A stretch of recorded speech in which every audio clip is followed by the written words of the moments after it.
So welcome back to Shivya vlogs. இன்னைக்கு வீட்டில் யாரும் இல்லாத காரணத்தினால் நம்ம வந்து இன்னைக்கு ஒரு குக்கிங் வீடியோ பண்ண போகிறோம். மேக்ஸிமம் வந்து என்ன நீங்கள் ஷார்ட்ஸில் தான் பார்த்துருப்பீங்க. இனிமேல் வீடியோவும் போடப்படும்.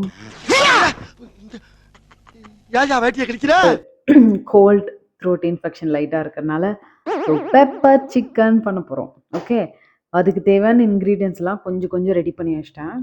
சின்ன வெங்காயம் பெரிய வெங்காயத்தை வந்து நல்லா ஸ்லைஸ்டாக கட் பண்ணி வச்சிட்டேன். இஞ்சி பூண்டு அதையும் வந்து கட் பண்ணி வச்சிட்டேன். வந்து நம்ம குக்கிங் பண்ண போகிறோம். ஸோ பெப்பர் சிக்கன் பண்ணுறதுக்கு தேவையான பொருட்கள் சீரகம், அதுக்கப்புறம் வந்து குருமிளகு, அப்புறம் வந்து வரமிளகா. அது எங்கே வச்சேன்னு தெரில, நான் தேடி பார்த்தேன், வரமிளகா இல்லை. சரி, நம்ம இப்போ என்ன பண்ணுவோம், சீரகத்தையும் மிளகு கொஞ்சம் அதையும் நல்லா போட்டு வறுத்து எடுத்துப்போம். கோல்டு இருக்குது அப்படின்னா ரொம்ப நல்லா கேட்கும். பொழுது அது தனியாகவே இருக்கட்டும். ஆயில் நல்லா ஊற்றிப்போம். வெங்காயம் இஞ்சி பூண்டு இருக்கு இல்லையா, ஸோ இதை வந்து நல்லா அப்படியே பண்ணிக்கலாம்.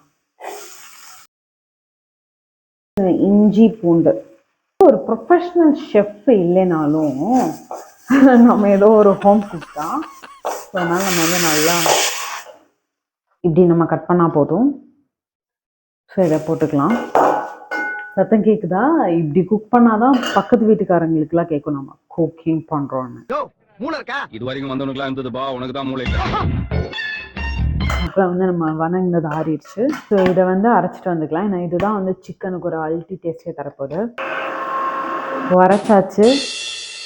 குக்கிங்கை மெயினாக காமிக்காம இப்படி காமிக்கிறேன் அப்படின்னா, ஏன்னா என்கிட்ட ஒரு கேமரா தான், என்கிட்ட ஒரு ஃபோன் தான் இருக்குது. அதை வச்சு தான் எல்லாமே ஷூட் பண்ணணும்.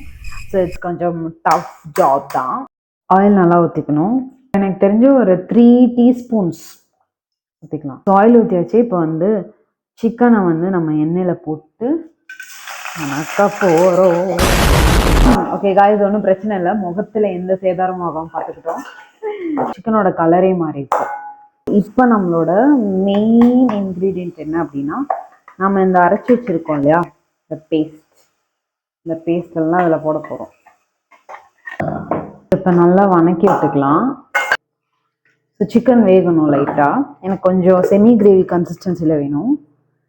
அதனால நான் வந்து இப்படி செய்கிறேன். ஒரு டைம் நிற்கிறக்கே வந்து இவ்வளோவே இருக்குது அப்படின்னா, என் மம்மி காலையிலேருந்து நிற்கிறாங்க. எல்லா மாம்ஸ்க்கும் டெடிக்கேட்டட். ஸோ இப்போ உமன்ஸ் டே வரை வந்திருக்கு. ஸோ நான் லேட்டாக தான் விஷ் பண்ணுறேன். பட் இருந்தாலுமே all womens are so special. So wishing you all womens day. சின்ன குட்டி டிப்ஸ் சொல்கிறேன். ஃப்யூச்சரில் கல்யாணம் பண்ணிக்க போகிறீங்க அப்படிங்கும்போது உங்களோட பார்ட்னரை வந்து எப்படியாவது சமைக்க வச்சுருங்க. அதுதான் வந்து ஒரே ஒரு வழி, வேற எந்த வழியுமே கிடையாது. சிக்கன் நல்லா வேகணும். ஆனால் எனக்கு கொஞ்சம் காரம் பத்தலை. கொஞ்சோண்டு வரமிளகாத்தூள் போட்டு ஒரு 10 மினிட்ஸில் வந்து ரெசிபி ரெடி ஆயிரும். ஸோ கொஞ்சம் மல்லித்தலை போட்டுருக்கலாம். சிக்கன் ரெடி ஆயிடுச்சு காய்ஸ்.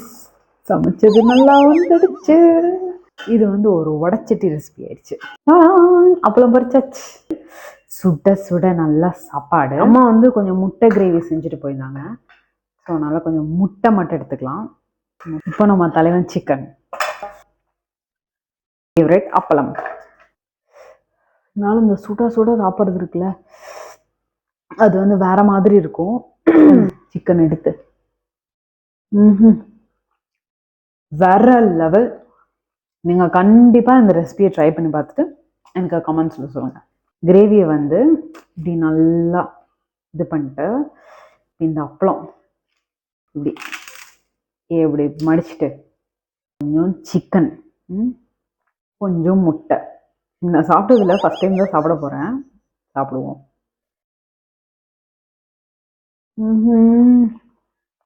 சரியான டேஸ்ட் காய்ஸ். ஸோ இந்த ரெசிபி ரொம்ப ஈஸியான ரெசிபி தான். ட்ரை பண்ணிவிட்டு காமெண்ட் பண்ணுங்கள், அண்ட் லைக் பண்ணுங்கள், ஷேர் பண்ணுங்கள், சப்ஸ்கிரைப் பண்ணிடுங்க. நெக்ஸ்ட் vlogல நாம சந்திப்போம்.